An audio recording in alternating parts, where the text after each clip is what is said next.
No data. That's not good.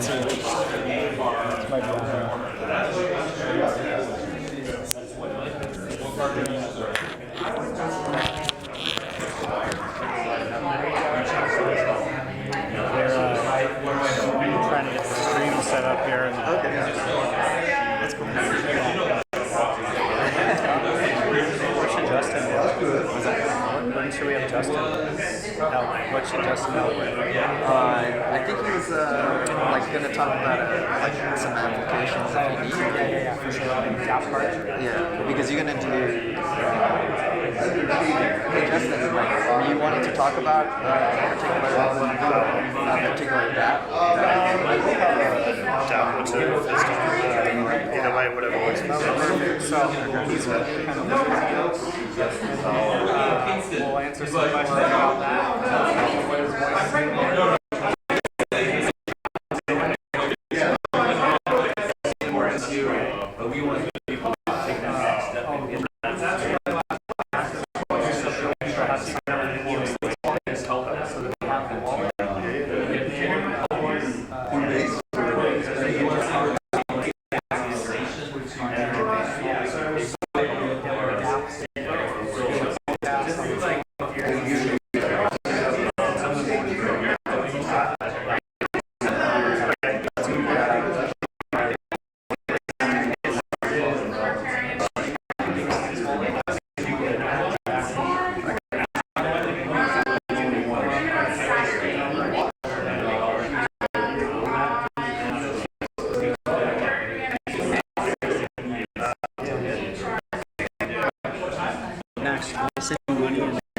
EOS Lynx again? Yeah. Okay, I'm gonna send you more this time. Streaming guys. We're going to. Yeah. So I'm gonna send you more money this time. I'm gonna send you like whatever. I might have like $1,000 in my account. I'm gonna send it to you, and then be like, oh shoot! Like I just literally sent $1,000. Oh, that'd be so bad. And then you can pretend like I sent it back.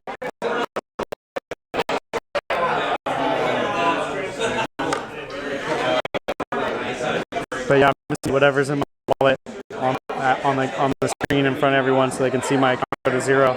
It'll be hella funny.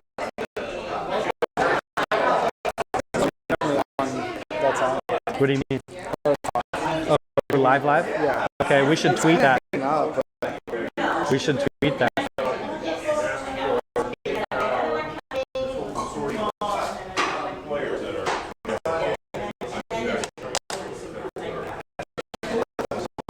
Okay, so if we tweet this out real quick, then I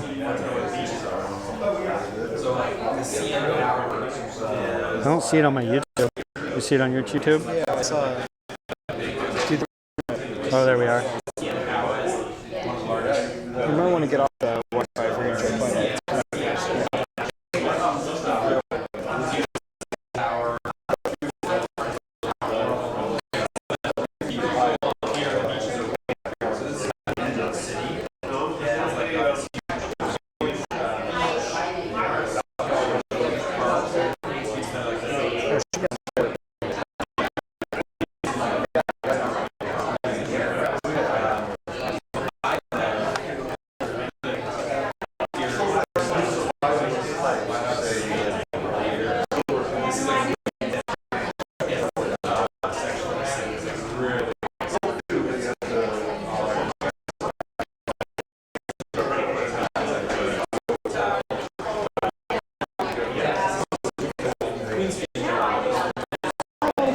Good to see you.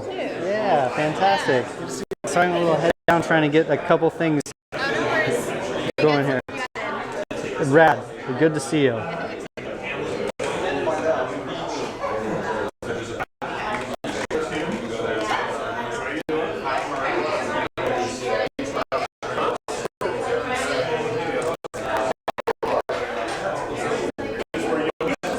So all you do is just throw this in your pocket and your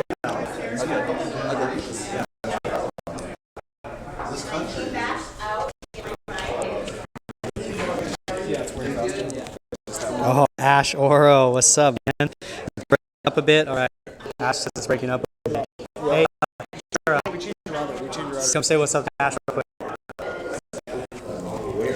Hey, he's just on the live stream. Just give him a shout out. Hey, how's it going? Who is it? Who am I talking to? Oh, hi, Ash. I wish you were here. All right, we're going to get a new internet connection. Thank you, guys.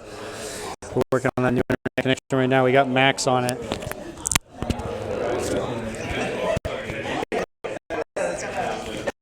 Yeah, this is cracking. Can we, while we're setting up, can I spin the camera on people just so that the people have something so they can voyeur on us and everything? We can be like, oh, time, what up, what up?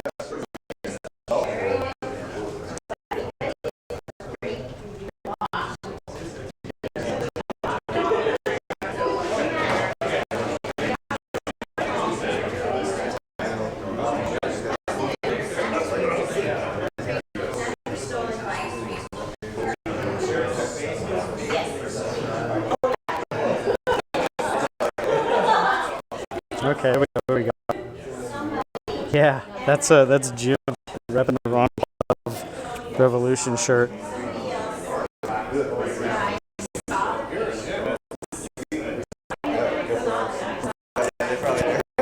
June, check the comments. Nice Ron Paul shirt on that. People like it, man.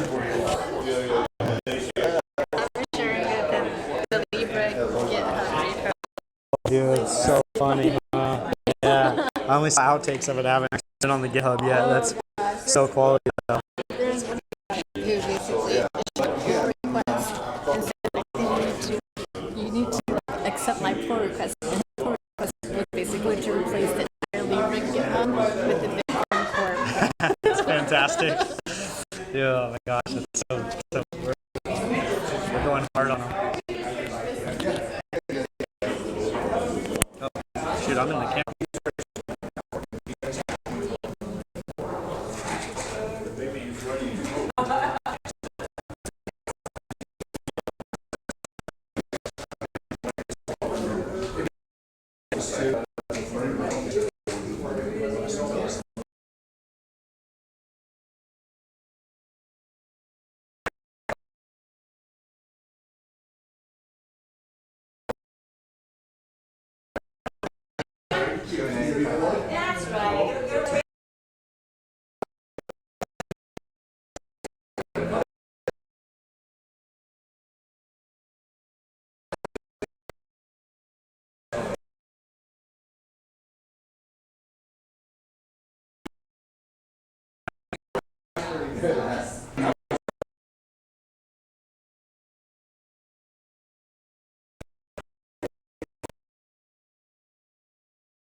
Okay, are we? I'm hoping that you guys hear us now. Sarah, this is the mic. You Talking to are us. the and you know. Yeah. There's no microphone for me to voice in here.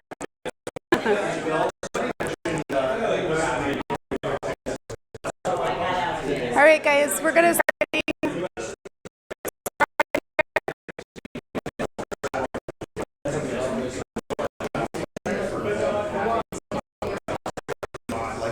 All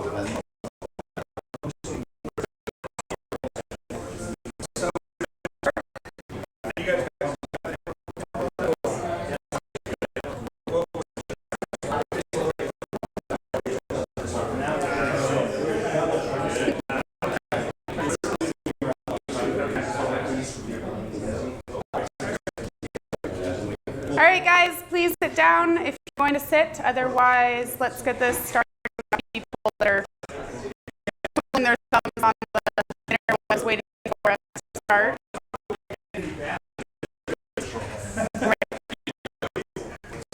Okay, so there's chairs right outside to the left, extra chairs. So if you want to grab one, please grab one. Bathrooms are out to the left. Thank you guys for coming to our Santa Cruz Bitcoin and currency meetup.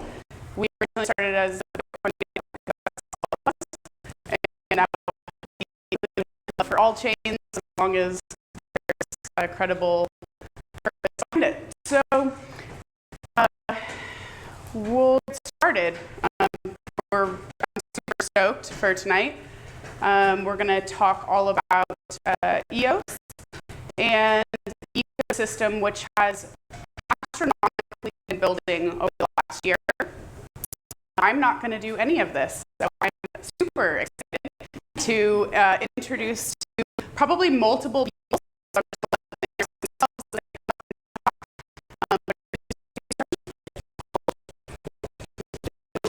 Thank you, guys. Producer and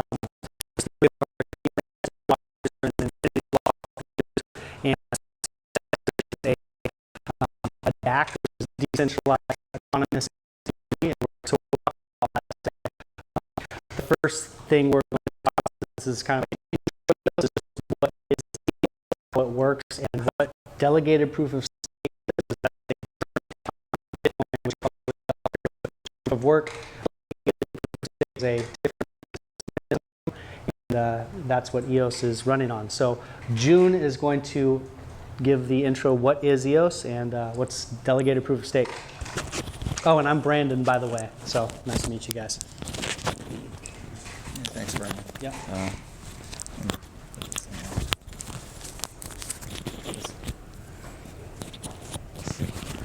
How's it going, everybody? Nice to be here in beautiful Santa Cruz. It's always great to come down here and enjoy the nice views here. So I'm going to talk about EOS, but I want to make it interactive. Planning a presentation, but just didn't have quite time. But I like to kind of engage with people just if they have questions, because I don't know exactly where people are and how advanced you are in understanding cryptocurrencies and EOS specifically. So most of you know Bitcoin. This is a Bitcoin meetup. So Bitcoin's a great store of value. It's a money where you can transfer digitally value from one place to another anywhere around the world.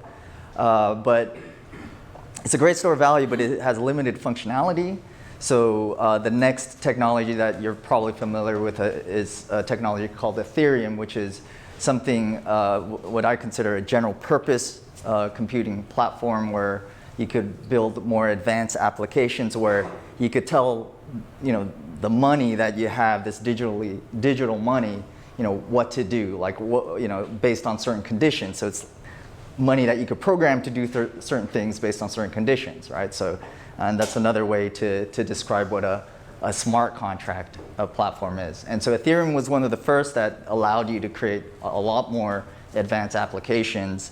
And so EOS is the kind of evolution of that, where you can do the same things as Ethereum, but you can do, it's a lot more performant. It's a lot faster. There's more transactions you could perform in any given period of time. There's also no fees on EOS, so that makes it very usable for people where, if you're familiar with Ethereum, you have to pay gas costs to perform any transaction on the system. So But that's EOS. It's a general purpose computing platform. There's a token affiliated with it. It's also a technology. EOS IO is a technology. And there's other systems that use this technology outside of EOS. But we'll just stick to talking about EOS right now. So any questions so far about just what is EOS, how it compares to Bitcoin, and any questions so far? And okay. Just in terms of the Lightning, Bitcoin is Lightning. Yes. Is that going to compete in any way with EOS? So yes. So I think in terms of speed and performance of payments, Lightning is another alternative to getting really fast payments between each other. And because Bitcoin, you have to wait 10 minutes for confirmation. So. The torch though, so. Oh, was that? Yeah, the Lightning torch got stalled after $150.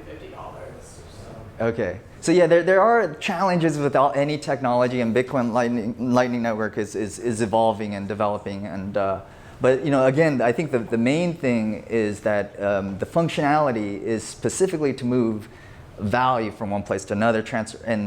And when you get to other general purpose platforms like Ethereum or EOS, it allows you to create more advanced applications. So just to follow up, it's the easiest way to think about a smart contract is if you look at a vending machine, you put money in it, and it'll, based on how much money you put in, it'll either give you the right amount of change and a soda, or if you don't put enough, it won't give you anything, right? So you can program those kinds of things, especially when you're moving value and you want to an agreement with others about what to do with that value.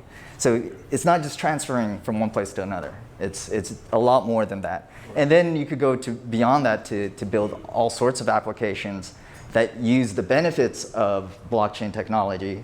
Censorship resistance, its immutable nature, its transparency and trust. You could build even non-financial applications using this technology. So it has a whole lot more, like a greater kind of universe of applications that you can build on it. And that's what's happening on EOS right now. Just social media applications, things that you would normally use on the web is now on the blockchain. A lot of financial applications are a natural fit for this technology. But it's not, again, just transferring value from one place to another. It's you could create a whole exchange that uses this technology where you could it's all the whole your whole order book is transparent and people can see and trust it. Your social media posts are there for forever, and you could trust that whoever posted it, whoever posted it, that's the person that posted it. And so there's an integrity there that you can apply to not only like non-financial applications. So that's EOS in a nutshell. The other big important difference, other than the features, it's performant, no fees,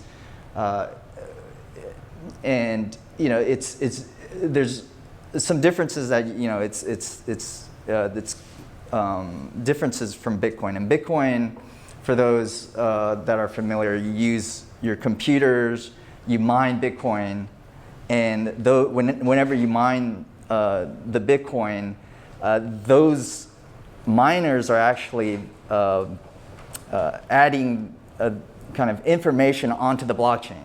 And you could trust that whoever is performing that operation, that they're the ones that have the, authority to put these transactions in the blockchain.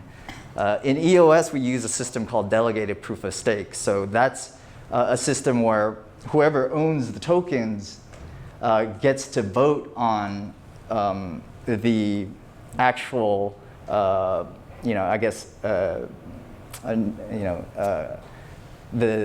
nodes or the people running the software that are authorized to do the same thing. Like what information, like how do you trust the information that's being put in this network, right? It's and they're called validators, they're called block producers in the EOS system, but they're the ones putting information that you trust onto the chain, and they're authorized by everybody in the network who has tokens to be the ones that are authorized to put this information, and you could trust that that's, everybody else is seeing the correct information, and that's, whatever they put in is the, this trusted information that's put in it.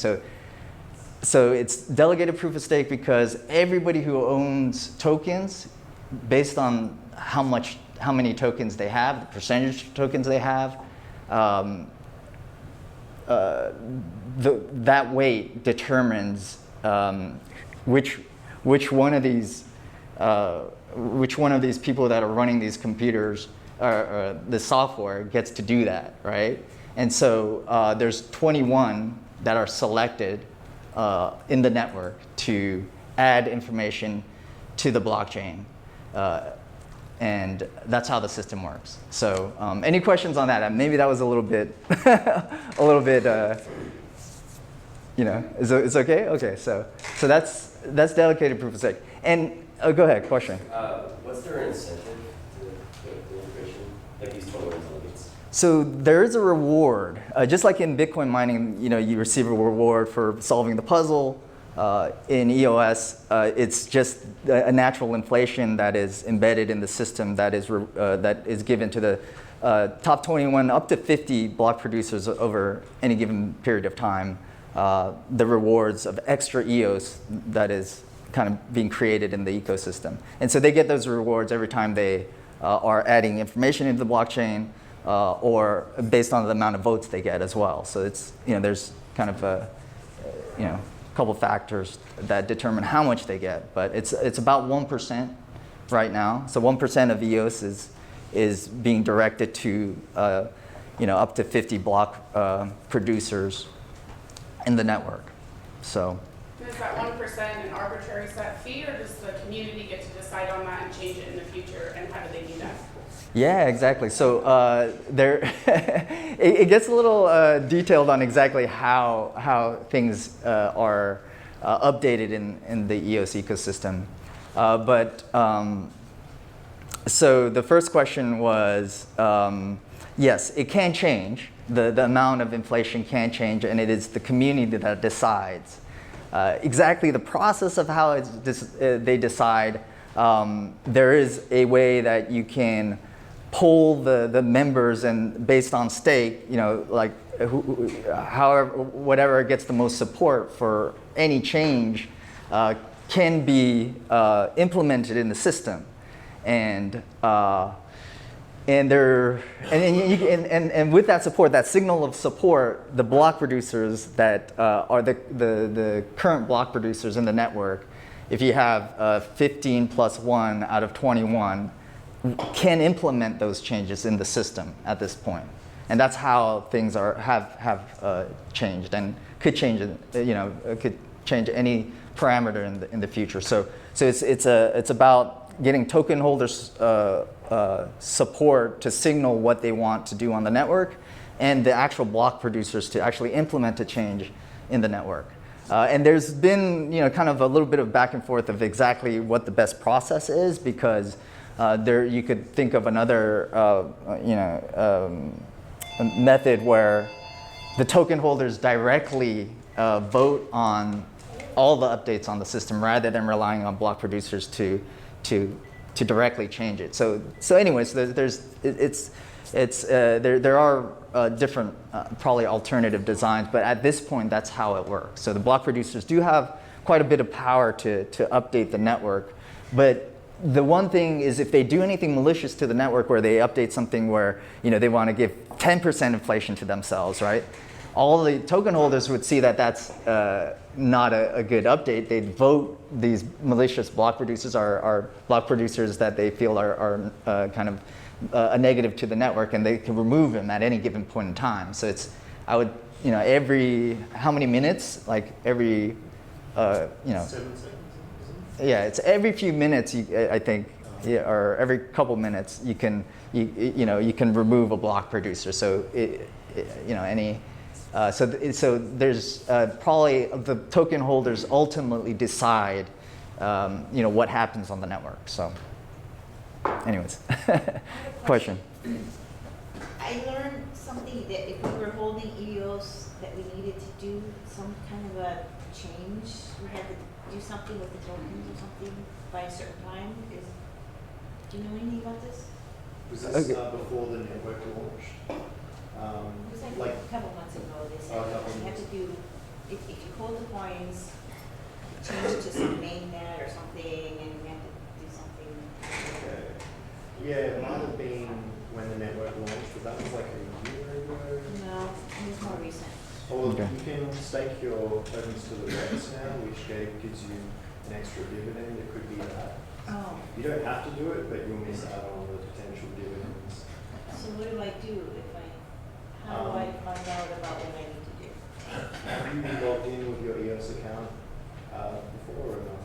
So we can answer those details questions. Those are great questions, and I think anybody who owns EOS, we want to answer those kinds of questions for you about what to do. Because there are a lot of changes in the system, and there's a lot of new features, and I think Justin has mentioned one, which allows you to earn more EOS by putting it in this system called Rex, and maybe we can explain that a little bit later. But yeah, just the latest features and updates on EOS and projects. So, but essentially, those are the two main points I wanted to make. I also wanted to mention that the architect of EOS is awesome. Yeah, Dan Larimer, and he's built many projects that have been some of the most actively used blockchains in the industry, which is Steemit. Those people might be familiar with it. It's a social network blogging website where you can earn by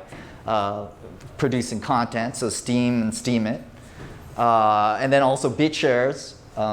Back in 2015, it was one of the first decentralized exchange blockchain platforms, and one of the first to produce a stable coin. And so he innovated on that. So he was one of the first to coin the term decentralized autonomous company, which was later Vitalik called it, decentralized autonomous organization after kind of reading Dan Larimer's blog about decentralized autonomous companies. So he's done it. He's innovated in many areas, and delegated proof of stake is a fantastic system to keep the integrity of a blockchain network, and he's developed that. He was one of the innovators in consensus as well. So just follow him as in terms of if you want to learn about and philosophically too. It's also great to just follow his blogs. He's all about life, liberty, and property, and just kind of these values. And so not only on the technical side, I think he knows a lot about economics as well. So you want to follow, I think, Dan Larimer as much as you can. Dan Larimer, Dan Larimer. He's the chief architect of that of this. So. And the last thing I wanted to talk about is just this technology is powerful, right? I mean, money with Bitcoin, that's powerful. It could be the reserve currency of the world, right? And beyond that, all the financial services that you can think of, you can build with this technology. So banking, insurance, and accounting. So this is to me, this is the future. This is the technology that we're going to be all using for a very long time, and internet applications, you have a value component to the internet. You get to earn things by just like Steemit, you get to earn by creating content. So there's a value component to things that you do normally online. You tweet something, you don't earn anything right now. You may build your reputation, which is, but you don't earn anything monetary. So I think this technology allows us to do that, earn things by doing just normal things that we do, and adding a value component to the internet, and that's powerful. So financial applications, value on the internet. This is powerful, and we can participate, and this is early, so all you guys that are in it participating, I think there's a lot of opportunity here. So I think the more you learn about it, the more the more opportunity you're going to find in EOS and just this industry in general. So that's all. That's the main point I want to make. Briefly, what is its advantage over Ethereum?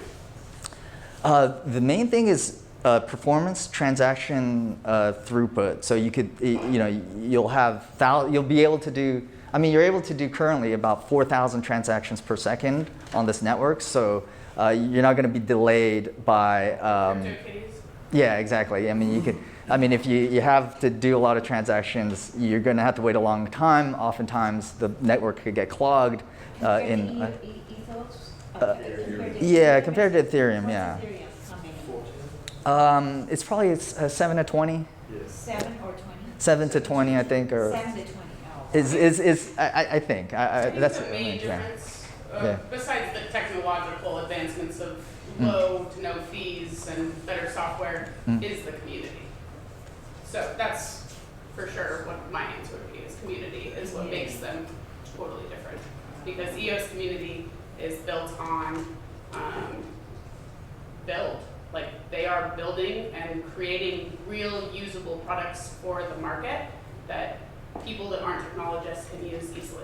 It's awesome. Yeah, and to follow up on that, I definitely agree. I mean, usability, and I think EOS is the most practical blockchain. It's really hard to use any of this technology for the average person right now. But I think EOS is going to be the first one that actually makes it usable for grandma, right? And it's getting there. We're close. I think we're not quite there, but we're very close. And when it happens, it's just, there'll be the Netscape moment where we got millions of users using it. So, anyways, so that's all I have. Any other questions on EOS? And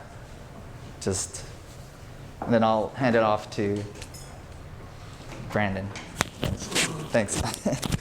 Yeah, well, there's a lot going on under the hood in EOS, but the cool thing about EOS is the usability. That's like the next step. That's where we're going next. And it can't be something where you need to understand all the things that June was just talking about. It has to be something where not only is it easier and prettier than the current internet, but it gives you extra tools that you can't actually use currently. So adding blockchain to the internet, what it does is it takes out this need to have trust or need to have some sort of controlling entity over applications. They can be decentralized applications. A good example of this is a car sharing app in Canada that's launched. It's called Eva. So if you imagine Uber, the problem with Uber, which is a groundbreaking app, is that there's this centralized company sitting in the center that needs to abstract a lot of value out that comes in between the rider and the driver. But that's really just a peer-to-peer transaction.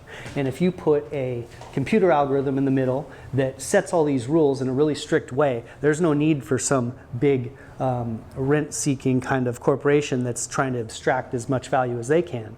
That can be a peer-to-peer transaction as it's meant to be, as we interact naturally as humans. So now all of a sudden, you put that transaction on a blockchain, the driver makes more money, the rider pays less, and the same outcome happens. You can still have the same, you can still set up a corporate entity in the same way, but that's the future, where you can abstract away kind of the middleman and a lot of the things that get in the way of peer-to-peer transactions and the way that we naturally work. So we're seeing that with hundreds of applications across EOS right now. Almost anything that you can imagine that's happening on the internet, so that's an app right now, is being rebuilt and attempted on EOS. So it's happening really quickly, and it's cool to watch. So the best example we have right now of a commercial application is something called Voice.com, which is soon to launch. As you know, Facebook is just kind of dominates the world as far as social media goes and as far as how we all interact. So EOS has taken the you know, they kind of had the foresight that this is the inroad, this is the killer app, this is actually all that EOS needs for mass adoption. If you can kind of get adoption through something like social media, which is one of the most competitive spaces in the entire world on the globe, if you can get adoption there, all of a sudden cryptocurrency, blockchain is here.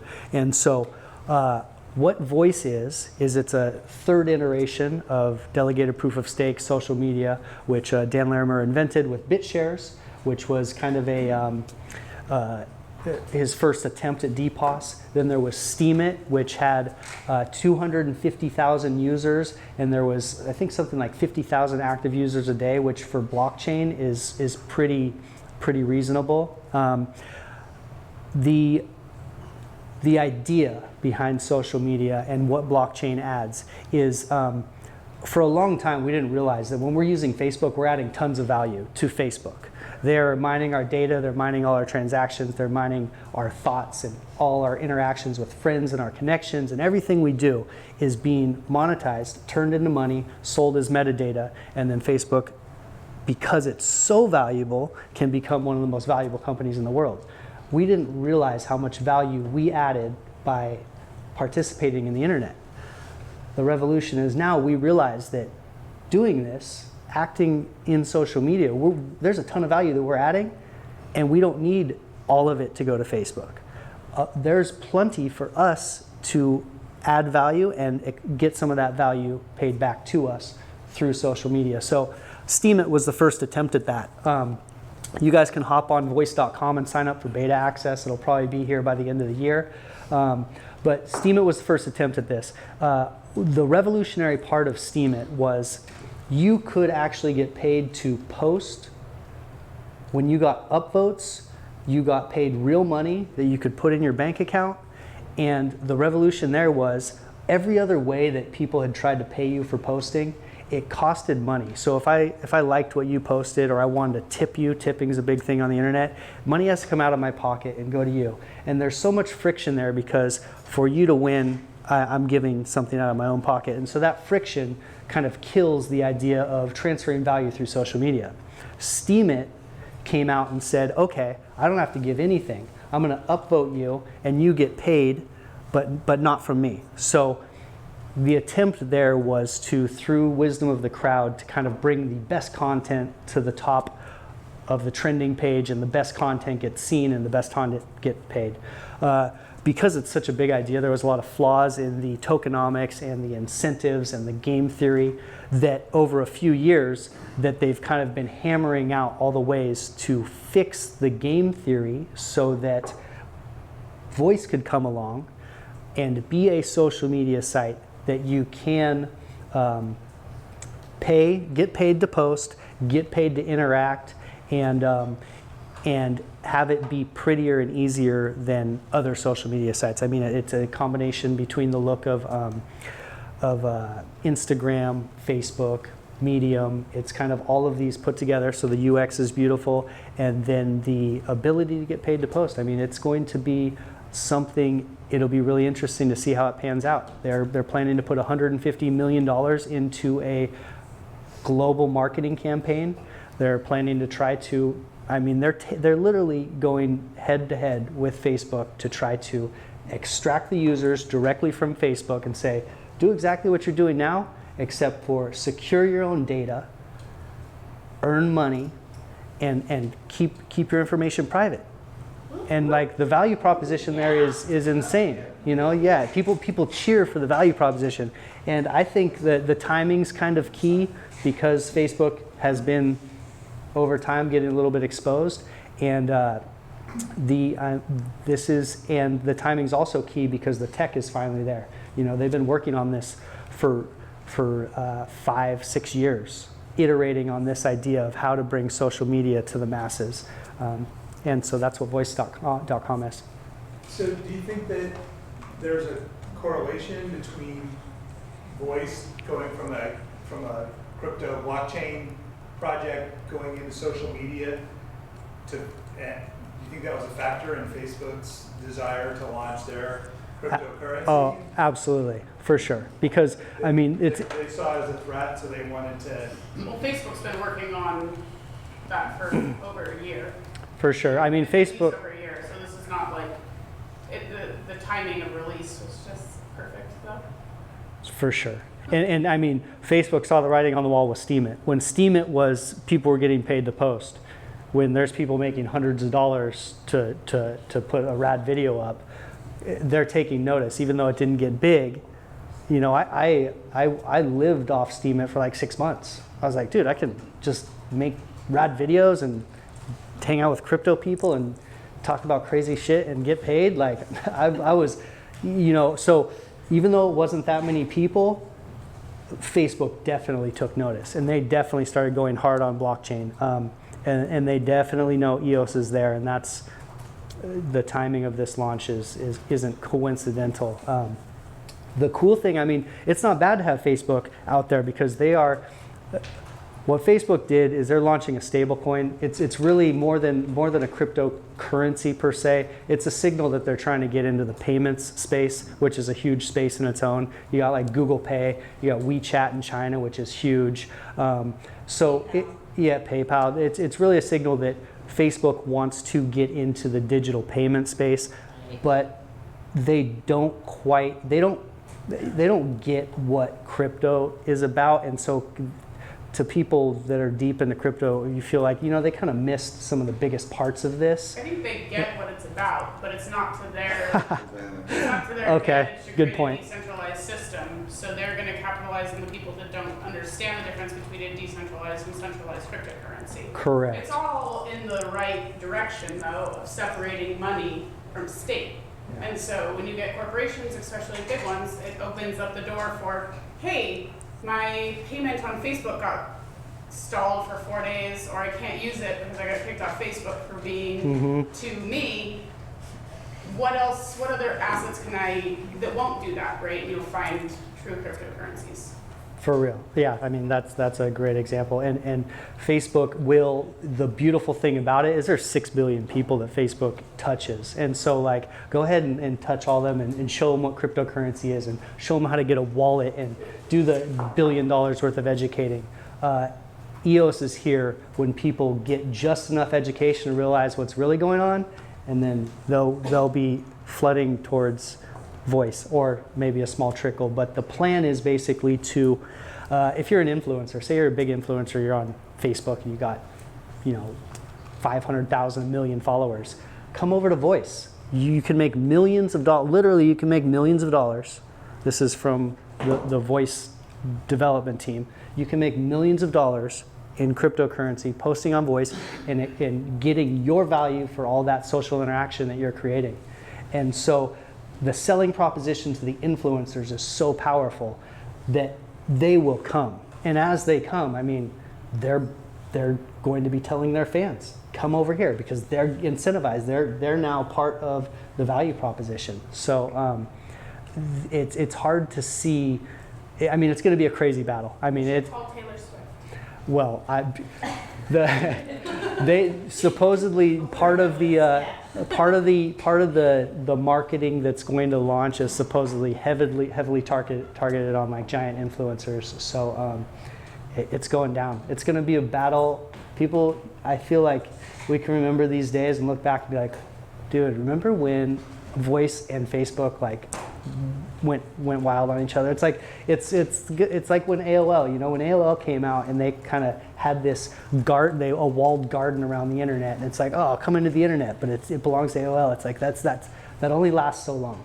People knock those walls down, and that's what time it is. So so part of the purpose here is to tell you guys early about voice, because during the first year, the beta users are going to be able to earn more rewards than most people. So it's a cool one that's easy to get into early, and it's going to be super user friendly.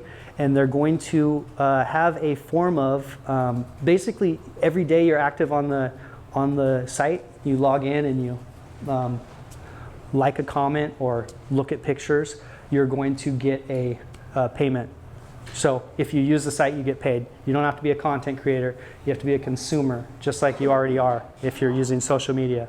So yeah, so it's like it's not just about content creators hyping themselves. It's like we're using it anyway. So you're going to get paid for just adding that value. So that's part of it. Is you can go to voice.com now or later. All you do is put an email address in your name, and you'll get access to the beta. And that's a good spot to be in. So I've been curating content, so when it just goes, I can just one of the interesting things that we've been talking about, like in the kind of backdoor discussions, is the idea that like one of the biggest things that the big sticking point is like, well, yeah, I've been on Facebook for 10 years. I've got all my pictures from Costa Rica when I went to Bali and when I was hanging out on Christmas with my family. Like that's my history. I don't want to leave that there. Well, there is a lot of people that are working on and thinking about porting all of that information straight to voice. So now not only do you get to come over, but you can put your content on there, and then as that content releases, get paid for it. So bring your history with you, get paid to bring your history. It's going to be interesting to see how it all goes. Are they at all concerned that offering people really small payments for doing things like posting on social media could potentially demotivate them from actually doing it relative to when they're doing it for free? Yeah, that's a that suggest that might happen. Yeah, that's a good point, because that was like an issue on Steemit. One of the disincentives on Steemit is like, man, I'm posting, I'm getting a penny, and I see someone post and I'm getting $700.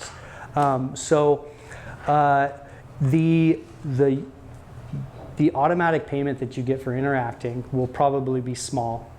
It'll probably be 10 cents or something like that per day. Maybe in the beginning it'll probably be more. Who knows? I mean, Is it on, do you get EOS back? you get a voice token that will be on well, they're not saying this yet, but and I'm not a financial advisor, but there's going to be open exchanges. You can put these on and trade them directly for EOS. So it'll be a voice token that should be tradable. Voice token you get, and then you can trade it.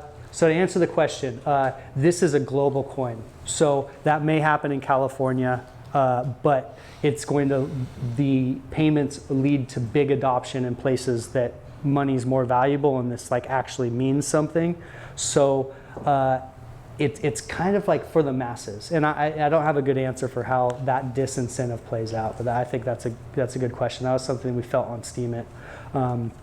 So on Steemit, one of the things was I got 10 upvotes per day. So we talked about that friction. I could give you 10 people upvotes today, and you could get paid, and it doesn't cost me anything. But the friction becomes, there was a second layer to the friction that they didn't see coming, was that I can trade those upvotes to people who will vote back for me. So now all of a sudden, even though no money's coming out of my wallet, there's an opportunity cost because I can be kind of like bartering that token. Or my vote. So I could say, okay, I'm only going to vote for these 10 people that vote for me. And then I want them to, so those incentives are repaired. And we could go deep into the tokenomics and how that all works. But if you guys want to talk about how the payment structure works, but those incentives are fixed in voice, which is cool. Or they're attempted to fix. You never know. But the plan is, and I got to interview Dan personally, which was rad, and he basically just said, here's the plan, man. Like, we have 100 of the best developers in the world. We have billions of dollars. We are going to iterate and change at the fastest we possibly can. So when there are problems in the game theory, which there ultimately will be, when there are issues that we had on Steemit, we're going to have everyone going crazy working on it, and we're going to plug the holes as fast as possible. In Steemit, you'd have a hole, like let's say I figured out, man, I can create 100 accounts, and I can have all those accounts vote for me, and then I have a bot army paying me money and stealing it from the system, basically. That bot army and that angle would take 6 months to get shut down on Steemit, and the whole time I'd be sitting there with this bot army exploiting the game theory. So that won't happen. There will be problems with the game theory, and there will be problems with it, but they're going to fix it like as fast as the best can. So Get in early and exploit fast. exactly. Well, yeah. I mean, yeah. Exploit hard, but it won't be as long. But I mean, the point is, it's great though. It's what's rad about it being so transparent is like we should exploit. We should try to take money out of it, because every time we do that, we're plugging a hole that makes it more resilient. So it becomes anti-fragile, like nature, like a human organism. Like as the weak parts get kind of knocked out, it develops into something stronger over time, and that is, you know, it's mirroring nature in some ways, and it could be really powerful. So it's exciting, yeah. So I look at these, the cryptos or the tokens more from an investment point of view. So what drives the value for EOS? What's the driving? So the drive for value is that you think of EOS as real estate. So think of it as a piece, something that you own. And what you're owning is you're owning part of the network. And when the network is used, it's going to take network resources. And you own part of those network resources, and the people using those resources have to pay. So they have to hold EOS. So let's say that I'm a Dapp. Here's a great example. Voice is going to be a huge application.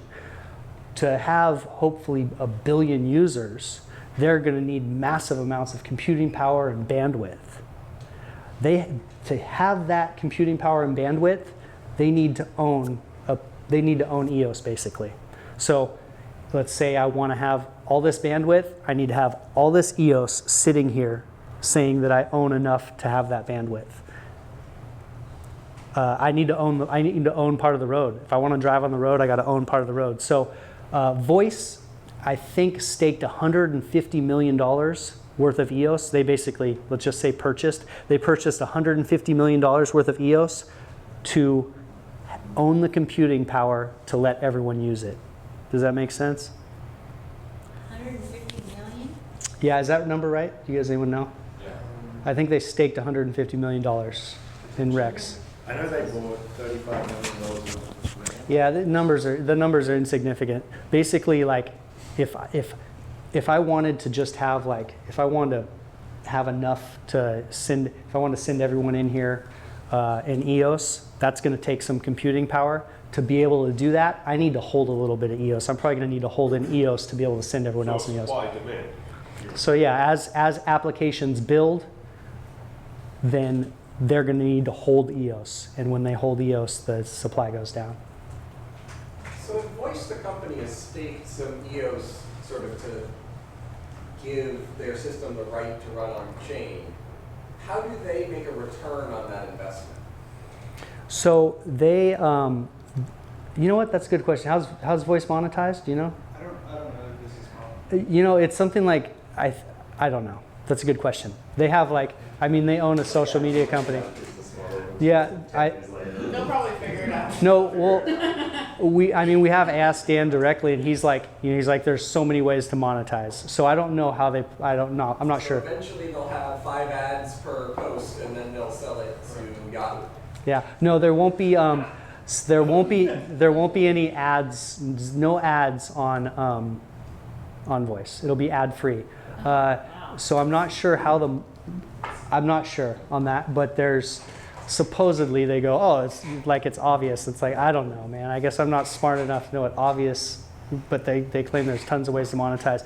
The reason the amount of data that will be hashed into a public blockchain could be potentially useful for the first mover advantage. They'll get it first before it's published. There'll be consultants that help you use the chain system for your nefarious ends. What's that? Non-nefarious. Like the metadata, the metadata you're saying on the chain? I mean, that's something they could do. Yeah, for sure. I mean, Token value too, right? sure. Oh, I mean, yeah. If they drive token, yeah, they hold EOS and they drive token value. Absolutely, yeah. I mean, if they decouple EOS from Voice, though, it's not necessarily. EOS is decoupled from Voice, It's yeah. not necessarily going to be, the value won't necessarily flow directly back into EOS if people are finding that the Voice token not only is profitable on the platform, but they partners where I could take my voice token. I do travel blogs, right? And I could take my voice token if they've got enough partnerships that I could just take those voice tokens and take them to cheapair.com and buy flights. You know, kind of like the early day Bitcoin stuff was we were trying to find people that actually would accept the original token. But Sean and I buy coffee at the coffee house just across the street, right? So I think $1,000 that's coffee. also a way to drive token price up. Yeah. You brought up an interesting point about the advertising. So voice is and still lets you advertise essentially, but now the person, so how it works is picture your Facebook post, then picture the first comment. That first comment, if say you're an influencer and you put a Facebook post and 1 million people are going to see it, that first comment can either be like, oh, cool picture, or it can be it can be CSX saying, hey, rad picture, we've got this DAC that does this. And it can essentially, that first comment is an advertisement because eyes are on it. So that first space is paid for. If I want to buy that first space, the first, I think it starts at 0.3 voice, but that first comment will cost me an amount of voice. And so I pay it and then I have that advertising spot. Or I just want to say what I want to say and I want it to be first. When the next comment comes in, it's just going to go under in a line. Unless I pay. Unless you pay You to knock me out to knock me out of that spot. So it goes up by 1/3 every time you basically paint over someone's advertisement and you go first and knock them under. But so you get paid when I take you down. Yep. Right? So that's, no, yeah, I get my money. I get it back, and then the 30% extra goes to the person who wrote that really popular article that deserved advertisement, and then a portion goes to I don't know. So anyway, the person you took over from, like you bid it above, they get a commission as well. Yeah. So that's part of that. So there is advertising essentially, and that's kind of at the heart of what they're trying to do is make advertising still there, but it's kind of in a fair way, and then the user that makes this content that gets the advertising gets paid for it. And the other so yeah, that's part of the interesting game theory there. Rad. So voice.com. And our next thing that we're getting into is, the EOS Lynx wallet. Is that what it is? Yeah, you want to show them. So what we're going to do now is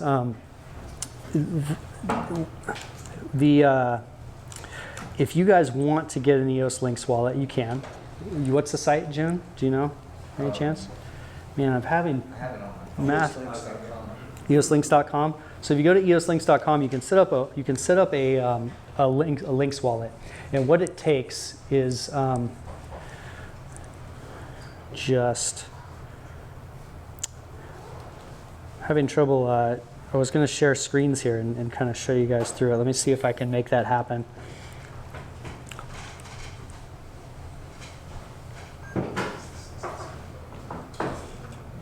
Mm-hmm.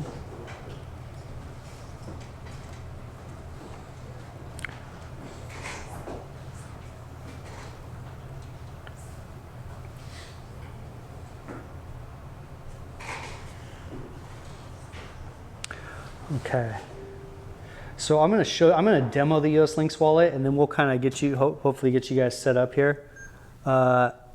It's not casting for some reason. Dang. privacy. Maybe. Do you have an intro? Yeah.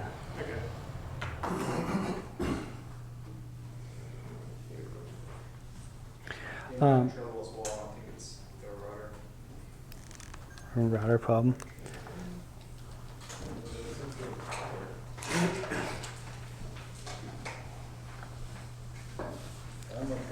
You guys probably can't. Nah, never mind. You can't see that, can you?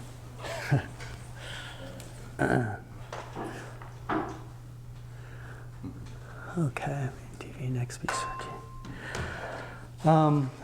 So, does someone want to set up EOS Lynx or walk them through it, or should we just skip that part?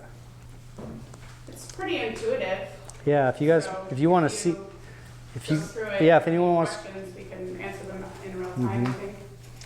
and if we can't cast here, it might be a little bit hard, tough to do the DAP demo too, huh? We're gonna be able to.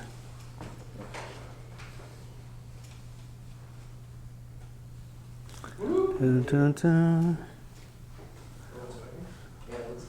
Oh no, it's frozen. Yeah, maybe if we get off the router. One pause. Everyone pause.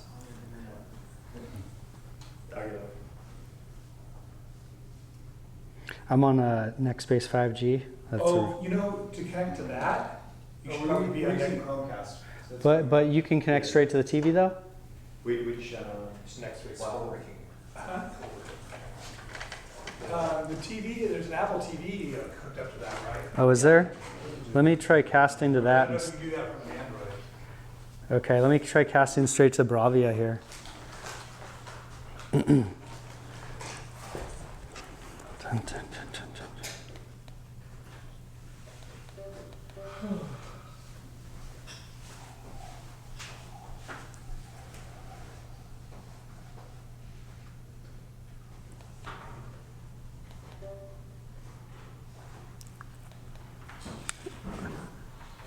Would it be the HDMI 2 maybe?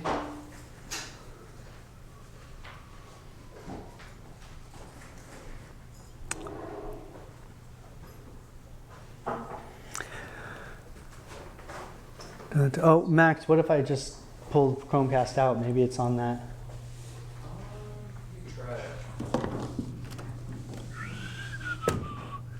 Which one is it? You want to pull it out? I'm not sure which one it is. Oh no, so the first thing I see is this constitution. Yeah, we can the Constitution. The Constitution. It got taken away, actually, though. Is this something that could be enforced by anyone, like in a real court with judges and police? Those things. Yeah. Well, they voted the Constitution out basically because the answer is no. Like that's what they found out is like, oh, we had all these ideas and we had all these utopian rules, and then you figure out that like, oh, people broke them. What are we going to do? Who's going to punish them? There was this arbitration court set up and all this stuff, and it ended up just kind of being silly. So what happened was the community got together and voted like, get rid of the Constitution, get rid of the oversight body, the arbitration body that looks over it, and they basically went to like a real simple just user agreement essentially, but it doesn't bear any weight. It's just kind of a, so there's not a Constitution. There's no rules. Lynx wallet? Yeah, it's the first thing that shows up when I install Lynx wallet. Like, agree to these articles that we wrote. Oh, that might be the user agreement. Did you see what it was, June? It's pretty simple. It's 21 articles. Mm-hmm. It's like 2 pages. It just defines a bunch of things and says, oh, you can't publish anything that it's not in your right to publish. Exactly. So yeah, there's not. Who knows what that is? But yeah, it's not. So it's not enforceable. That's what they basically went to. It's called a user agreement now, and it's not like something they try to enforce. It's just kind of like what you saw. So. But I mean, it can hold a lot of weight if that's what everyone in the system knows that everyone else notionally agrees on. Yeah, but it can hold weight kind of like as a social construct, but it doesn't there's not a way to enforce it. So. Well, the way you would enforce it is by manipulating the chain software. Like if somebody wants to push through a hard fork, they point to this agreement to support it, right? Yeah, and so there's not necessarily what's considered a hard fork per se in EOS. There would be if someone wants to point to something and they can clone the EOS blockchain and have another one, and they can take as much of the community as they want. They can try to convince people to go with them.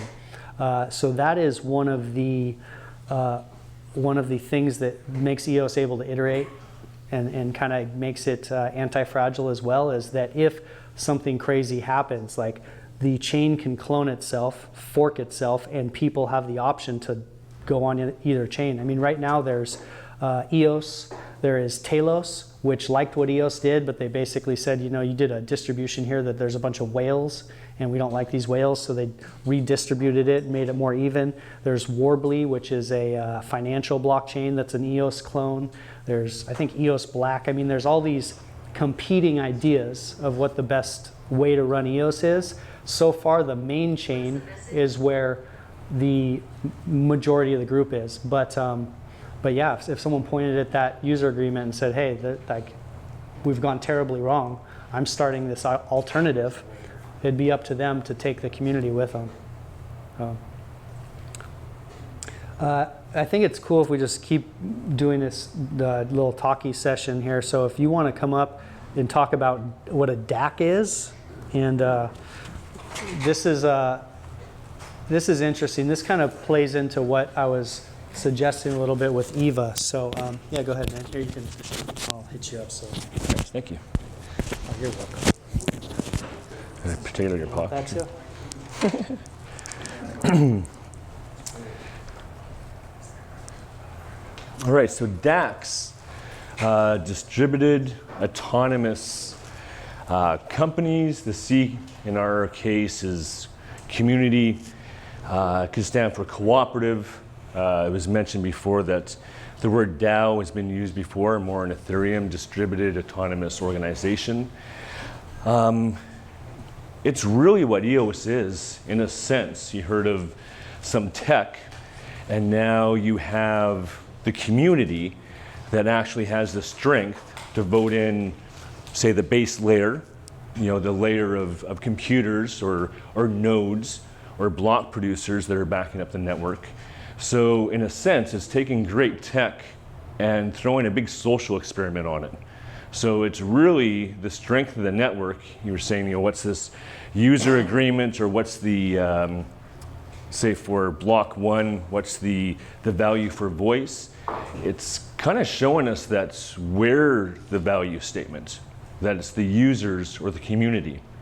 So if I was to look in the future and saw the influencers of what drove great products or great companies, it would be based on this technology, where right now I'd have an award-winning speech that you'd be all on the end of your desk saying, you know what, I want to be part of that company.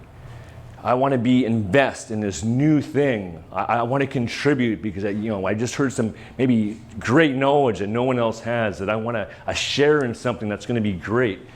Well, now you can be part of this organization or a DAC and not have to use maybe your old investments or your hard-earned money to get into that. The system right now is actually putting other tokens on top of EOS to try and bring you in to a community that you might like and that you can actually contribute to and become part of the organization. So if I have a brand already, how am I going to stay ahead of the curve in this new age? I hear this blockchain thing. I hear Facebook releasing something. I know it's kind of exciting. I know that all my smart friends are saying this is kind of like the internet in the beginning. It's something to watch. Well, what Block One has done in releasing the software is given us the blueprint of a new way to have a conversation with your users. And the conversation is, why don't you become part of the company? Why don't you lend and say your voice and get paid? Why don't you get, in our sense, our crown DAC, the high mission that's really hard to explain to a lot of people, but I think in this crowd, we're all here for a reason tonight. We want to learn. We're a little bit excited about this. There's some energy. There's some excitement. I feel, and I believe my team feels, that we should get rewarded for what we feel is meaningful. In the human spirit, we could do a lot of things through our life, and what gets us up in every day? What gets us to that next step? And I think it's doing something meaningful. And that meaningful, a lot of other people call it work. We all say that we just have a lot of fun, but it's that attempt to get rewarded for all those different value statements and values you do in a day that you don't get paid for. So a DAC, there's a little rumor going out that really, it's actually the absolute newest, coolest key phrase and word, because if Facebook really wanted to grab your value and reward you and respect your voice, they'd be a DAC. So the rumor is they're trying to be a DAC.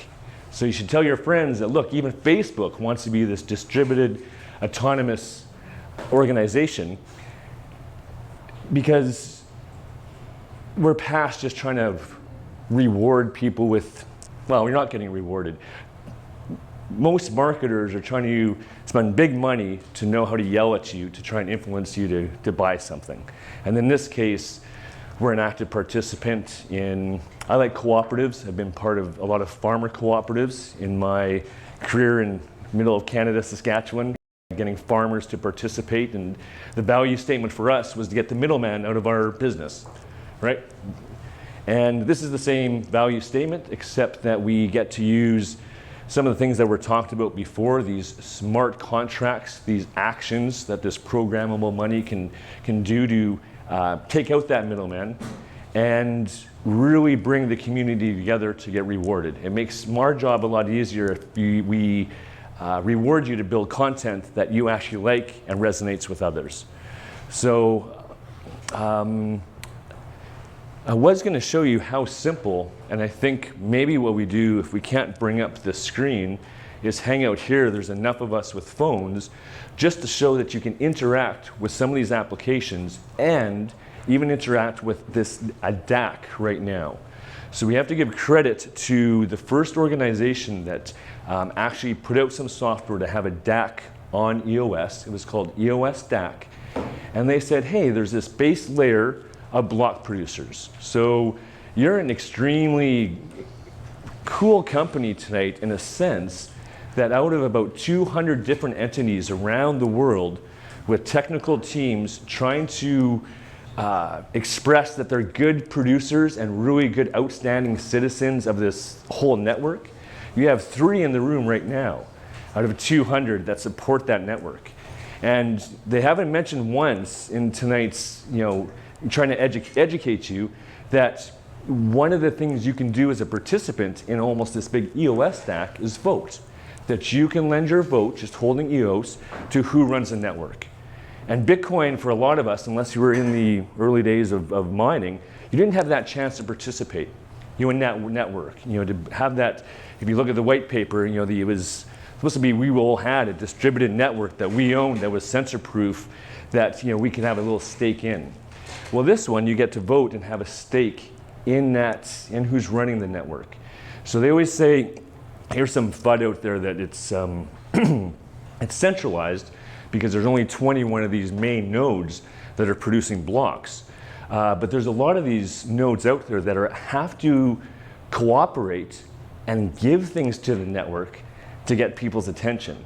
So tonight, the education like this is happening around the globe of all these excited people trying to bring in new users, trying to educate that next step of taking responsibility and that next step of what you can lend value to that network to show you that you can get some back.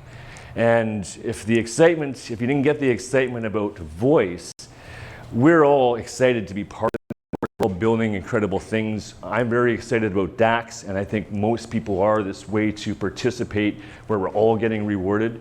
But to ride on the coattails of hundreds of millions of dollars, where you have the guys that develop the whole system wanting to make their baby look good and revolutionize social media, this is going to be a little bit different than just getting paid.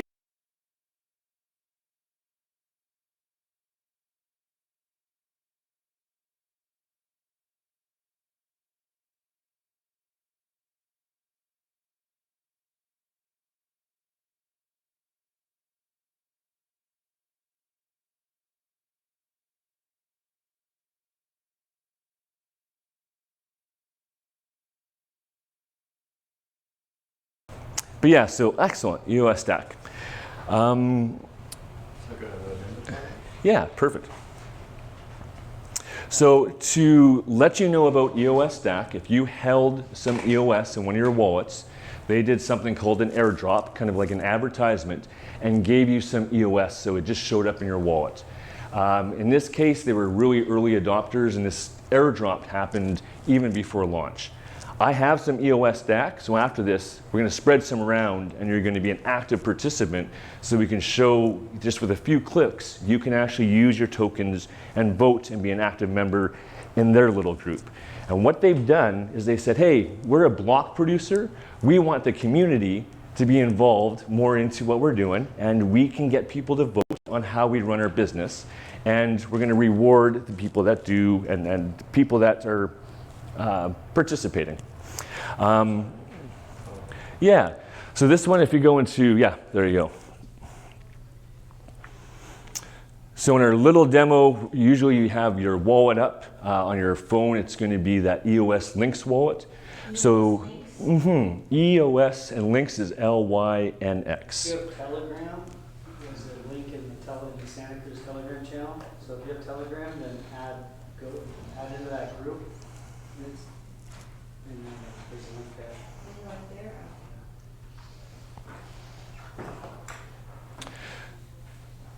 So for us, it's a little bit more customizable to our small business case instead of the big constitution on all of EOS. So in our constitution, we have what our little group's about. And once you get into values and user statements, you find that you all of a sudden have to get quite broad. But the first thing that we do in this community is try and be transparent and say what the values are to this community. They were very specific and said, as a member, you will have the ability to vote, and the people that want to represent this entity can be anybody in the world. If you hold some tokens, be transparent and give us a little bit of information about yourself, and you can help run this virtual company. Yeah, thank you. Thank you. With things like this constitution, it's really nice that it shows you when you sign it, a direct link. Should this ever be updated, the community wants more clarification, there could be a proposal to update this, and once there's a new version, you'd have to sign a new version when you logged into their little client here. The next thing you can do is vote for the custodians that are running this network. Each one of them can make their own little profile. So if anyone's started their own company before, sometimes you can have a third party that just gives you a corporation out of a box and a whole bunch of legal jargon that you're supposed to understand, and you get a corporation. That's usually okay if it's just yourself, because you usually don't understand the legal, but you're willing to say yes because it's just you and the company. How do you do that really quick with people around the world that you don't trust, and you can bring them all on instantly where you have something at stake, your votes, and it's all transparent? Well, now you've got a virtual company in a box. So this gives you an example, and why I'd want you to play with this is maybe you're not too thrilled with the technical layer of these guys are supporting the network, but it really shows that, well, it's showing history, that we finally have the tool set that we don't have to ask permission, that we can self-govern our own corporate affairs and have an algorithm decide how these people get paid, how many coins originally were set up for this organization, how many times they get voted in this case for EOS DAC, it's every week. It just gives you a toolkit that you could do for anything from your small little family farm to take a big virtual or big normal company into the virtual world. In this case, it shows that this person has voted for 5 people with their votes. It's as simple as, simple as. Submit votes again. And then I've got a program called Scatter running in the background. It's a bit like MetaMask. It holds my keys, and it keeps the keys completely private. Like, actually, I can't even get them back out of the application once I put them in. And it just allows me to sign transactions with the smart contracts that I'm interacting with. So I just signed a transaction to place these votes, and now it's on the blockchain. So it's a pretty seamless experience. And unlike Ethereum, I'm not paying 50 cents or $1 every time I want to interact with the application. So yeah. So some use cases, I've been in the, not quite nonprofit, but once again in the agricultural industry where you'd have to depend on a lot of third parties to validate or verify, say, my organic status. Or I was part of a co-op where, you know, the hardest thing as a bunch of farmers was just making the meeting in one spot. Or having enough skill set at the table for someone to take legible minutes, or just for the information to get back out to the membership, right? So this, with really no cost, maybe a little bit of tokens. I should say that this is pretty new. It's their first iterations. Crown DAC was the first after them to actually make one of these on the mainnet, and listening to these very technical people do it, it is not the easiest thing that they've developed. So I'm just excited that we can show you something relatively easy that a user can almost get through, but the hope is really soon that you can take this use case, even with a few people, and be able to do your business where you're cutting out that middleman, whether it's the lawyer, accountant, or just being transparent, or bringing all the other stakeholders into your business. That customer, that vendor, the whole supply chain can participate on one level instead of treating them as something separate. In the future, I see that all these customers and all of us will be having direct feedback to products and services where we really will be in charge and getting paid to give that feedback. So that's what we're building right now, is a simple interactive tool where you come on, you get paid to interact, and get to start using some of these tools in the system. Is the currency within your network of companies EOS? Ours, I guess, with them, this is EOS DAC, so they launch their own token to bring you in, and that's what you use to stake. You can go to a distributed exchange, and if you have EOS, you can easily buy that right now. It's a couple cents. Crown, we launched a Crown token, and I think the deciding factor of if you wanted your own token within the system is if that constitution and you're voting for something was more specific. It might be too complex and too many steps to have your own token and do a launch and try and get a larger community. Maybe it's just you just want the usability, and we're hoping that maybe just using Crown for its functionality will give you that ability. For those that are more advanced and they start having a bigger network, they're going to want to clone this and have something more maybe specific to their own community, own voting rights, maybe different language. It's maybe very specific. So for us, we're having different industry subsections in our community. There's a few. One of them is a health app where you get paid to give feedback on your health, and it's all private. So kind of bribing you to get to know yourself a little bit better. And that would have a marketplace and be kind of centralized around health inside this ecosystem. So just trying to make easier tools for communities to interact with this technology.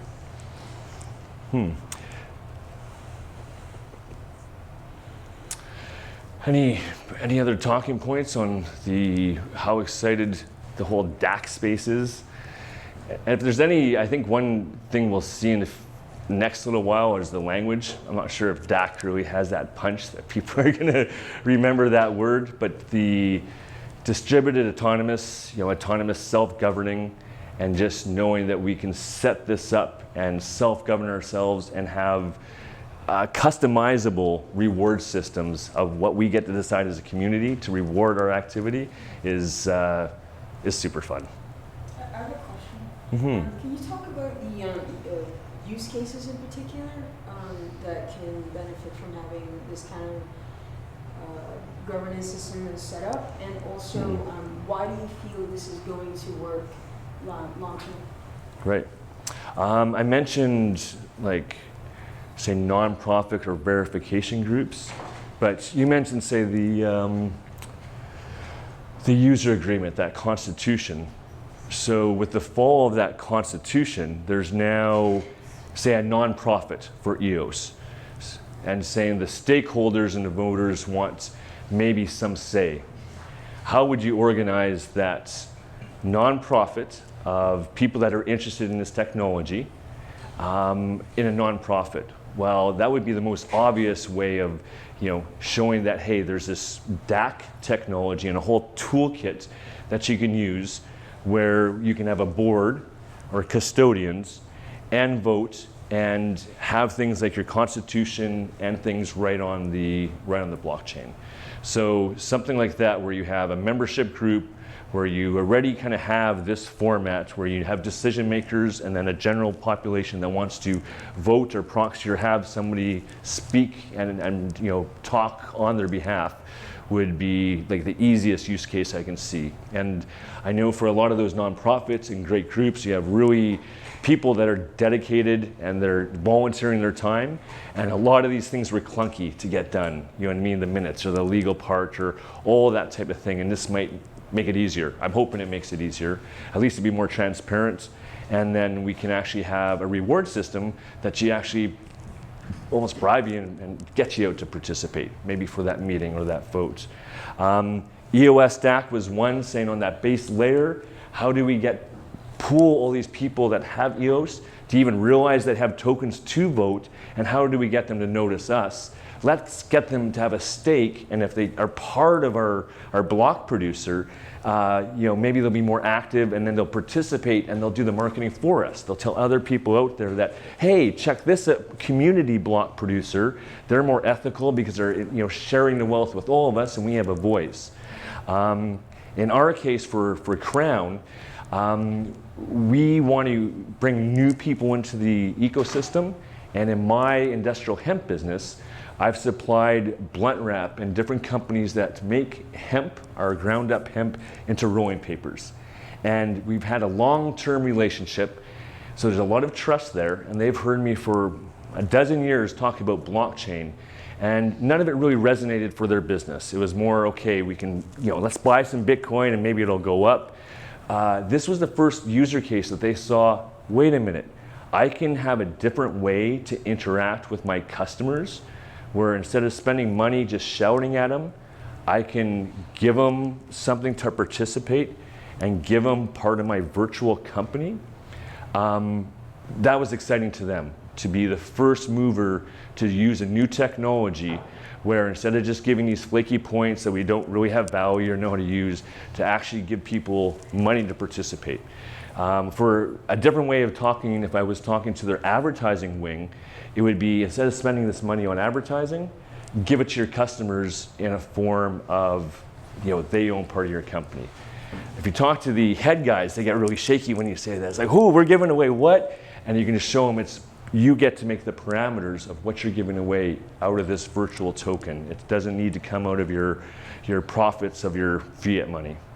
I think the structure always also plays well to voluntary community creation, because you can build structure and incentivize your community to participate in it, whether it's a company or just like a local, think of like the shop local thing here in Santa Cruz, right? Right now the shop local here is you put a sticker on your window and the locals are supposed to know that you're going to shop there because you want to keep the money local. Using something like this might actually not only incentivize people to truly shop local, but it can allow the other users in the community to say what they want more of, right? So you can use it on a scale of just community engagement without the need for all kinds of external legal things. I like it because it's voluntary creation, right? So I think we're just in the first link of how we're going to see communities and community-run structures start to deteriorate these larger, archaic, slow-moving governments. So. Can it work for profit? Can it work for profit? Yeah, 100%. Yeah, I think I've talked about examples of bringing the old type of business into utilizing that technology. But yeah, we've all taken the leap of faith that we have enough value in doing things like this or developing our applications that we all want to get rewarded for what we feel is meaningful. So we're all excited about doing this, and that, yeah, I think it's exactly opposite of what we've been taught, that by sharing and helping other people and distributing a whole bunch of wealth is going to come back to you and increase in value, and that will be looked after, right? And there is a little leap of faith, going into a network, developing these things when there's, when it starts off at no value. But we've had the grand experiment where we've seen the builders of this technology already prove that by giving a lot of tokens out and not knowing how people are going to use them and interact with them, created more value than anybody ever thought. And they did that in a way that was a DAC, if you think about it. So now the value is the tech is there, the timing is there, especially on this social media part, and the value is the community. And where they're going to extract that is every company in the future is going to want the communities that are interacting, voting, participating, adding value, adding content, adding. And it's usually stuff we just get extracted from us and not paid for. And this gives us the power back. Yeah. And we have some of these to distribute. So I have some EOS stack. We have enough of us to give demos. So I think we just spread around some token love. Oh, and also if you want free Crown tokens, go to crown.club and just sign up with your email, and we'll send you some tokens with that initial airdrop. Does it all work with Lynx, or you have to? It will. Yeah, that will work with Lynx. Yeah, that my Lynx isn't working. We can break off when we break off here, you guys can come approach one of us, and we'll help you get your Lynx wallet organized. Sarah, what time do you have? 8:30 or? Yeah, ish. Because Justin's going to do is from Infinity Block Producer, and after you give your final block. Yeah, so one last plug, because we don't give ourselves pats on the back, and it's not really that there's a whole voting crowd, but like to have, Infinity Block, to have EOS San Francisco, and CSX. By no means are we the top block producers that produce blocks, but it's really an honor to be here in awesome Santa Cruz. I've done a lot of traveling, so to see the community that's engaged, and just to spend time, you can tell we kind of love what we do. So to spend time with other people doing this, you can see the community. It's I hope it lasts in like this cooperative space, that people are building things, and if someone else builds something better, we're using theirs. So just that energy. I've been in a lot of newer industries, and it's not like this. It's usually cutthroat and competitive. So to see how that model of the tech and these DACs have changed the mindset of what value is and how you get rewarded is, it's pretty exciting. And CSX is, you guys are seeing and hearing like a part of blockchain. They're the first company that launched as a DApp on the EOS blockchain. So they're breaking this new territory in a way that they're having to figure out problems that people haven't had to figure out yet. So it's just something to recognize that they're doing just really interesting stuff. Okay. Justin's from EOS. Infinity Block. Infinity Block, and he's one of the other block. He's the other block producer in San Francisco, and he's going to show you guys some EOS Dapps. Cool. If you want to throw up your Lynx wallet and like shoot me some money, I'll shoot it back to you. So you Yeah, definitely, man. how Cool. seamless the EOS Lynx wallet is once you get it running. So one of the cool things about EOS is that the human readable names. So you can tell someone your address, like where you want them to send money, and then just send it to you. So it's not, send me money to Mr. Happy Money. Mr. Happy Money is my address. Sure. I like that.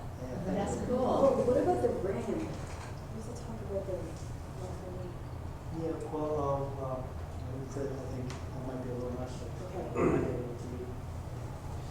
So Mr. Happy Money Man. No, Mr. Happy Money. Mr. Happy Money. Mr. Happy Money. Yeah. I'm extra. Send me a G if you're brave. Mr. Happy Money. What am I missing? Is that right? That's it. Next. Having a little delay.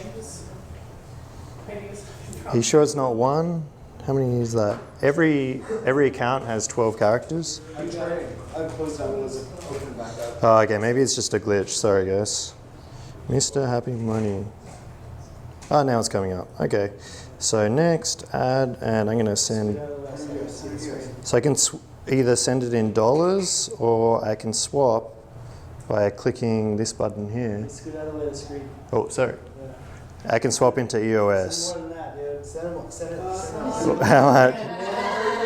Send me some for this. All right, I'm going to send him. Send more. Send more.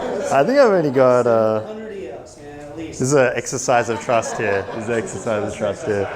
So I'm going to send Brandon $686.86 worth of EOS.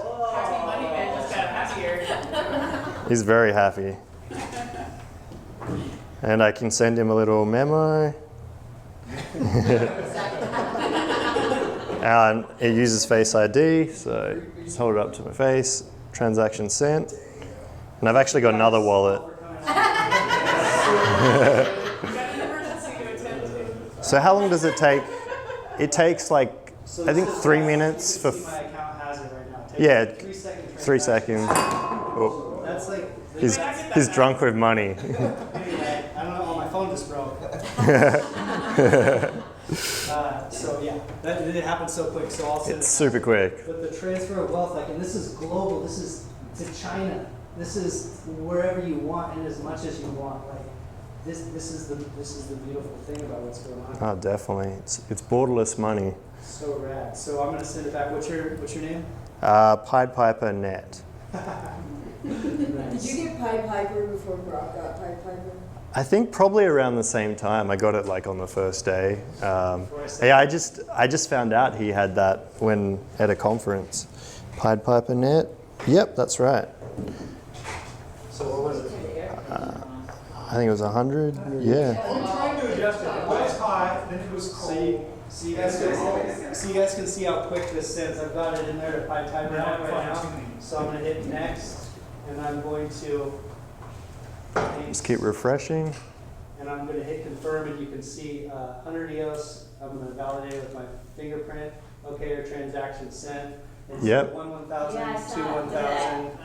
Wow. So that's It's how super money quick. is going around the world. It's crazy. It's insane. It's crazy. Fast. I think you can start the presentation with that next time. Yeah. Doing the stupid gas thing, that's like the worst thing. It's I hate it. the user experience is so different. Oh, totally. I got to tell you, as someone who has moved from Australia, getting my money from Australia to the US is painful. Like, I've got to take it from one account, send it to another in Australia, and even that takes 3 days. Then I send it from that account to the US because there's no transaction fees between Citibank accounts. That's actually instant, but that's very rare. That's very rare. But like, then if I want to send it to another account in the US, another couple of days. It's just like ridiculous when we have this blockchain technology. Not sure what happened to the thing. The computer died. Oh. Did someone turn it off? Who's got the computer? Who's got the computer? But yeah, we have this technology now to send instantly, and so we should be using it. So that's one thing that at least Libra will bring, that sending money instantly. But I'm going to show you guys a couple of different apps. I might actually need to reconnect quickly.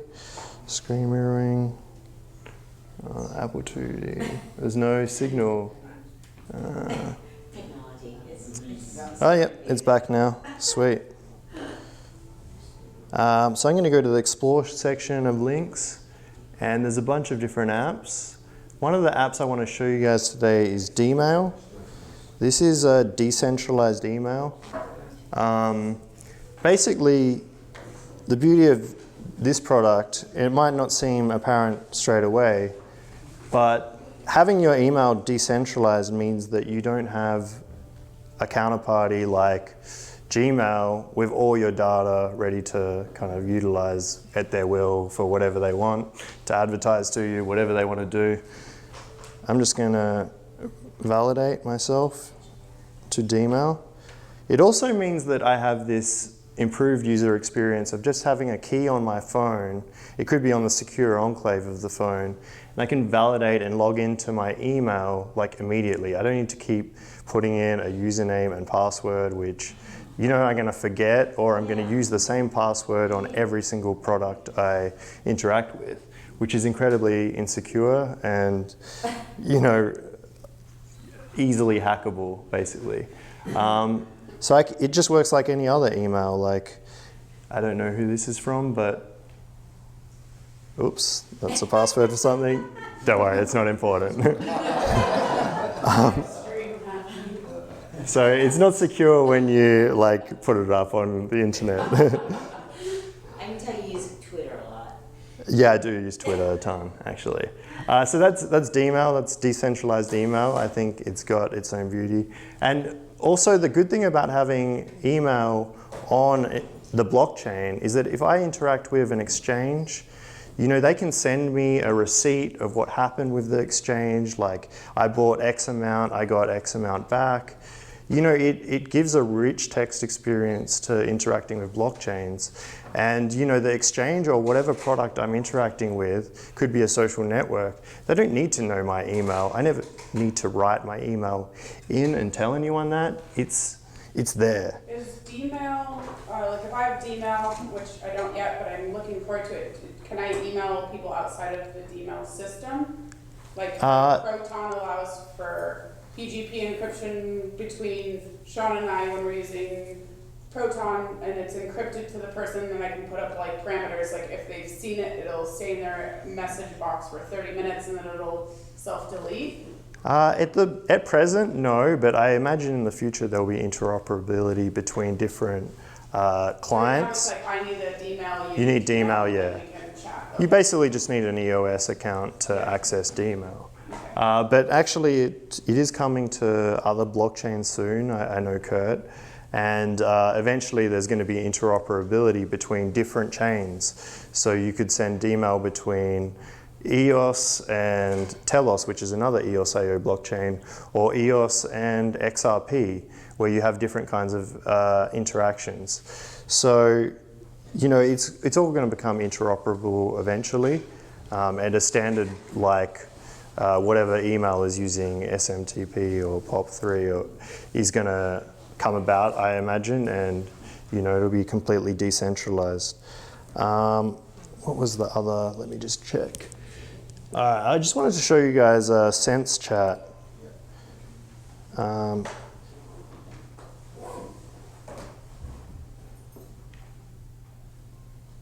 So Sense Chat is a P2P encrypted messenger. When I send messages to, say, Brandon or Jun on this messenger, it's going directly between myself and Brandon, for example.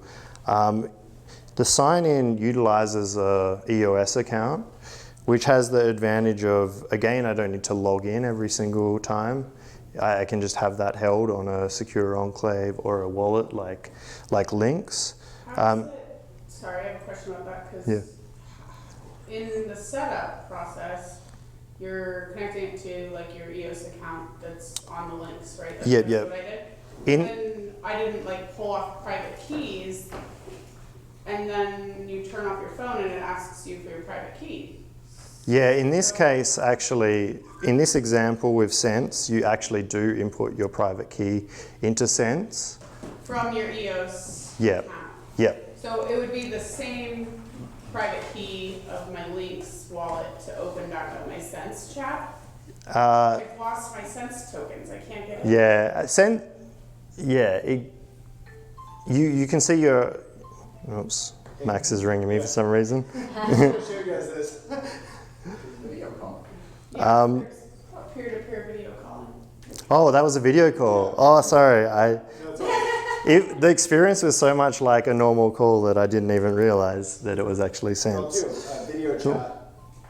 Let's see if that works. So this is, peer-to-peer encrypted call. It does take a while to load initially. Oh, cool. Hey. You got to turn your screen on.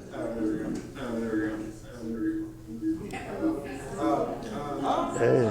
Cool. Yeah, encrypted video chat on the blockchain. Oops. Very cool, right? So, Well, hopefully not on the chain, but. no, that's separate to being on the chain, but validating who I am happens on the chain, which is a huge advantage. But yeah, that's huge, I think. I think it's the only true peer-to-peer encrypted chat. Also, it has like the features of being able to send money with each other, you know, really, really quickly within a messenger program. So that's pretty big as well. But yeah, it's nice to not have Facebook, you know, digging into all my messages. So it's a pretty cool app. Directly connected to your phone number, so you're not coming up with the issues of SIM swapping by having your phone number exposed on Telegram or Signal or WhatsApp. You can just, you know, well, like in my case, I put people on Telegram with my Miss Satoshi because I don't want to give them my phone number if I'm meeting them off of a dating app or at a crypto conference, right? But then Telegram accidentally exposed all these phone numbers, right? So with Sense Chat, there's none of that. It's just your human readable EOS name. Yeah, and I like on a daily basis, I get like 5 people from call centers offering me a job. It's not because I'm great or anything. They just do that. Like everyone gets bothered by them, and like I don't know who's calling me. It's just a phone number. So I find it incredibly advantageous to know that, you know, if Happy Money Man is ringing me, I know that's Happy Money Man and no one else. No one else can, you know, use that account name. It's only one. So I just wanted to quickly show you guys where things are going. One of the things that's been released in the last month is the EOS Authenticator app. And there's virtually no Dapps or apps out there that are supporting it yet, but quite soon they will be. And the beauty of this Authenticator app, it's somewhat like what Lynx does. In Lynx, you store your private key in Lynx. You have to manually put your private key in, and then it will allow you to interact with websites, and it doesn't allow you to interact with iOS applications yet. But with the EOS Authenticator, one cool thing is that it's somewhat like, what's it called? NanoS, a Ledger NanoS, if you're familiar with those. It's a hardware, it uses a hardware key. So it's using the secure enclave inside the phone that's completely secure. So it actually generates a secure public key that I can associate my account with. And basically, I don't even know the private key to this. So that is a huge security concern that is, you know, not something I need to worry about anymore. No one can get access to the private key, and I know what my public key is here. I just need to associate an account to it. So I've got an account that's associated, and it's Return of the Jedi. Actually, this one I did put the public key in, but to be more secure, I'll just associate that account to actually my secure key. And, you know, at some stage, we're going to come up with methods for people to recapture ownership of their account. Because at the moment, if I associate all my rights for Return of the Jedi, the account, to this secure enclave, if this phone gets stolen or I lose it, I've lost the account. How I can get around that is that there's actually a very flexible permission structure for EOS accounts, in that I can give my phone the active access to the account.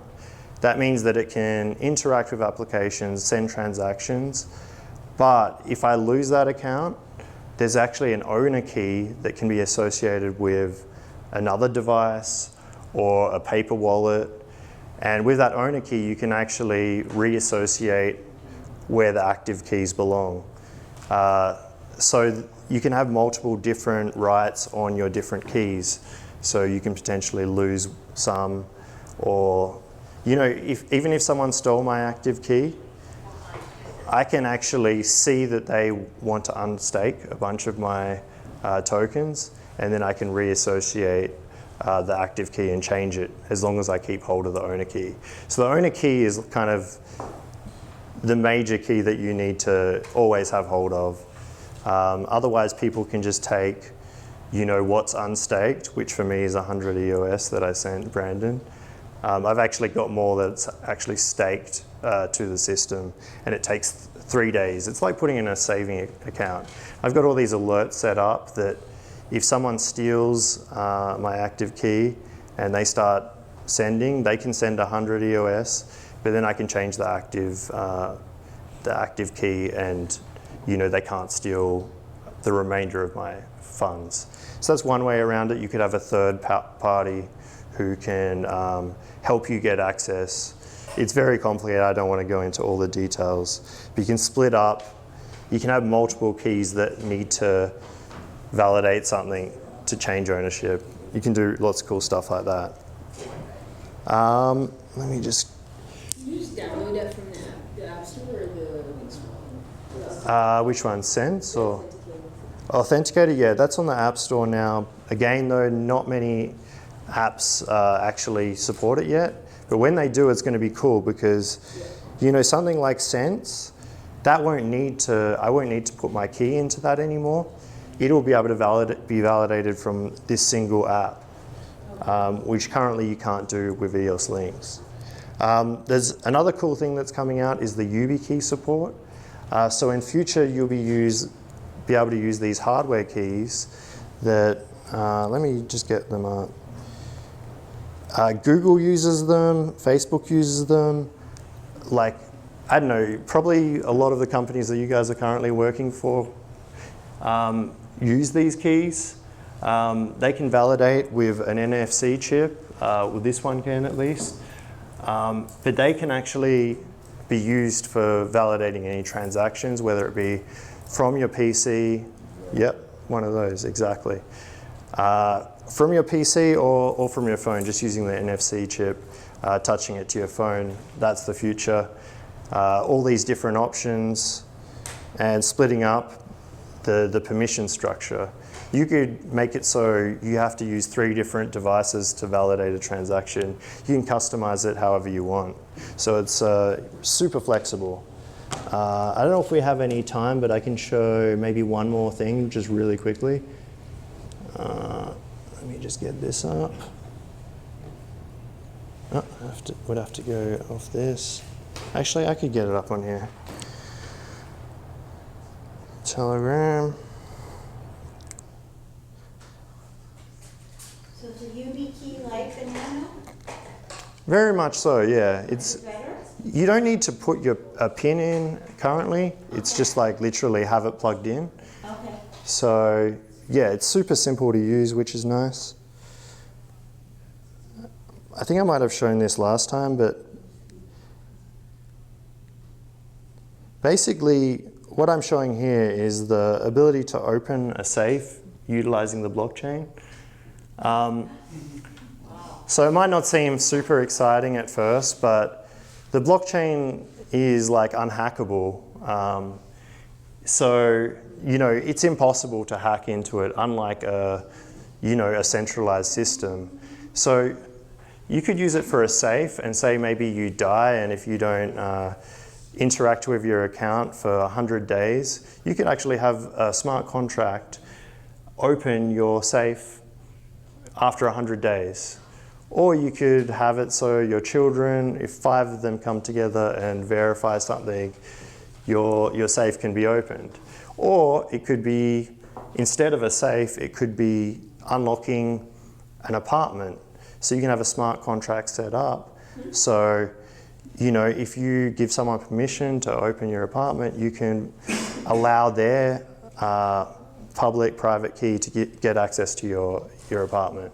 So there's so much flexibility in how this could be utilized. It's really quite powerful going into the future. So yeah, I mean, like potentially someone like Airbnb could be doing it from their centralized system, but do you really want like Airbnb to have access to, you know, the whole world's kind of home systems? Probably not. It's nice to have full control over, you know, your own property, basically. So yeah, that's basically all I wanted to show. I was going to show like there's a MakerDAO like collateralization system, but I think it's too late to go into that. So yeah, any questions at all? I kind of have one. Yeah. What's the right on-ramp to actually open an account? Because I tried the Lynx wallet, but it wants me to make like a single play payment, and I don't have that set up. But what I do have is lots of Bitcoins and Lightning Network instant transactions. Yeah, yeah. And how do I glue those together? You should be able to get a free account from, if you go to our Telegram channel, EOS Santa Cruz. So if you join the EOS Santa Cruz Telegram channel and then use the link in there, you should be able to get a free Lynx account. Yeah, and actually, that's one of the problems with EOS, if there are any problems, is every account uses like 4 kilobytes of RAM. Because it's decentralized RAM and stored on 100 nodes, it actually is quite expensive. So that's why a single account costs like $1 or $2, depending on the fluctuating RAM price. There is another... I keep getting a not enough RAM error. Yeah, also storing your tokens does utilize RAM as well. Can you use that link to get an on-up RAM error? I just tried to vote for custodians in EOS DAC, not enough RAM. Yeah. You need to have like an EOS in your account. I have an 18. Oh, you have to have your state. Is the basic invite thing? Yeah, it should be that basic invite.